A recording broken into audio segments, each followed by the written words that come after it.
Сәлеметсіздер ме оқушылар, бүгін сіздермен ас қорытудың бөлімдерін жалғастыратын боламыз. Яғни біз алдыңғы сабақта бауыр туралы айтқан болатынбыз, ал оның алдыңғы сабақта асқазаннан кейінгі бөлік ұлтабар, немесе 12 елі ішек, немесе оны ас ішектің жоғарғы бөлімі деп те қарастырады. Сол жерге келіп тоқтаған болатынбыз. Енді жалпы адамда 3 түрлі ішек бар. Ас қорытуға қатысатын ас ішек, тоқ ішек, тік ішек деп аталады. Ең бірінші асқазаннан кейін ұлтабар, яғни одан кейін ас ішек. Ең ұзын ішектерінің бірі. Бірақ ас ішек ұзын болғанымен, ол өте жұқа болады.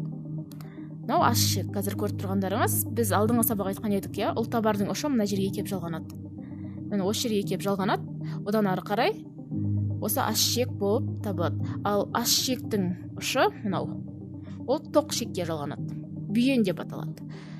Ас ішектің ерекшелігі бар, ол жерде толыққанды ас қорытылады. Сіздерден де сұрайды, астың толыққанды қорытылуы қайда жүреді? Ас ішекте жүреді. Ас ішекте неге толыққанды ас қорытылады? Қорытылған ас мынау көріп тұрған қан тамырларға өтеді.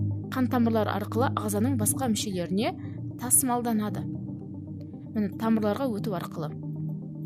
Ал енді мынау ас ішектің бөлімі, яғни жартылай кесіндісі. Ішкі бөлімі қатпарлы.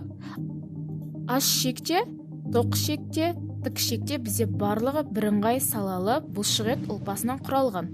Себебі ол адам ағзасынан тыс, яғни еркіне бағынбайтын мүшелер өздігінен ас қорытылады, мынау жиырылып тұр. Мысалы алатын болсақ, ас түсті делік.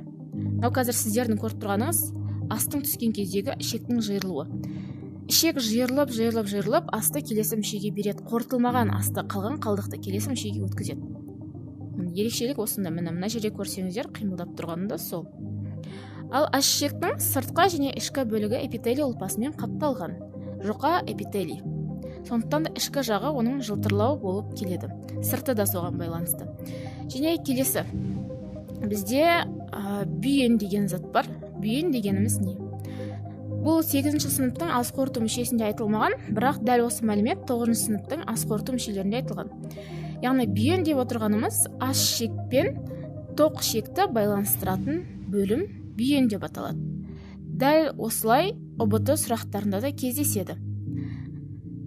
Және яғни 8-ші сыныптың кітабында кішкене басқашалау жазылған ас ішек пен тоқ ішектің біріккен жерін соқыр ішек деп қойған, олай емес. Ас ішек пен тоқ ішектің біріккен жері бүйен деп аталады.